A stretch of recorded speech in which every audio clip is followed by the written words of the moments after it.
9 coverage ન્યૂઝમાં આપનું સ્વાગત છે। અમદાવાદ મંદિર તોડવાની વાત છે, શું કહેશો? જ્યારે નામદાર હાઈકોર્ટ દ્વારા વાત કરવામાં આવી અને આદેશ કરવામાં આવ્યો કે જે ધાર્મિક સ્થળો જ્યાં જે રીતે નડતર હોય તેને ડિમોલેશન કરવા, હું એમ કહું છું કે નામદાર હાઈકોર્ટના કેટલા હુકમોને અમદાવાદ મ્યુનિસિપલ કોર્પોરેશન પહેલા તો પાડે છે।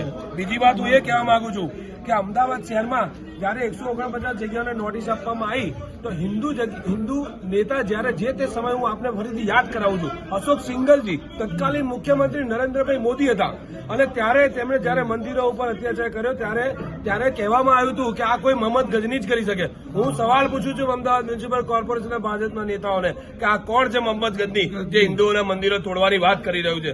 અમારા વિસ્તારમાં પણ દારૂસા પીરની દરગાહ છે, એ અમારા હિન્દુ સમાજની, લોધા સમાજની અને કોમી એકતાનું એક પ્રતિક છે।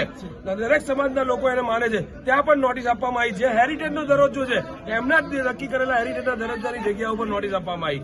આ લોકો બે મોઢાની વાત કરે છે। જ્યારે ધર્મેન્દ્ર કાકા ચેરમેન હતા ઉડાના, મારી પાસે દાવા સાથે હું પુરાવા સાથે કહી રહ્યો છું કે અંજની માતાનું મંદિર સાલ હોસ્પિટલ પાસે હતું અને તેમણે સ્થળાંતર કરવા માટે એમણે પોતે એ જગ્યાને સાઈડમાં ફૂટપાથ ઉપર કરી આપ્યું હતું અને હિન્દુ ધર્મની લાગણીઓને તેમણે પોતે વાચા આપી હતી। પણ આ કયા મોહમ્મદ ગજનીના ઇશારે અમદાવાદ શહેરમાં ડામાડોળ થઈ રહ્યું છે તે અમારો પ્રશ્ન છે।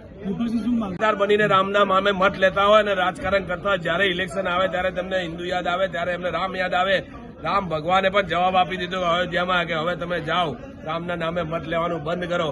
હું એમ કહું છું કે જો એક બાજુ રાજકારણ કરવાનું ને બીજી બાજુ જયારે હિન્દુ ધર્મની લાગણીને ઠેસ પહોંચતી હોય ત્યારે કોઈ પણ સંજોગોમાં કોંગ્રેસ પક્ષ ચલાવી ના લે।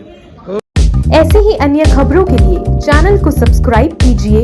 खबरों का नोटिफिकेशन पाने के लिए बेल आइकॉन को जरूर दबाएं।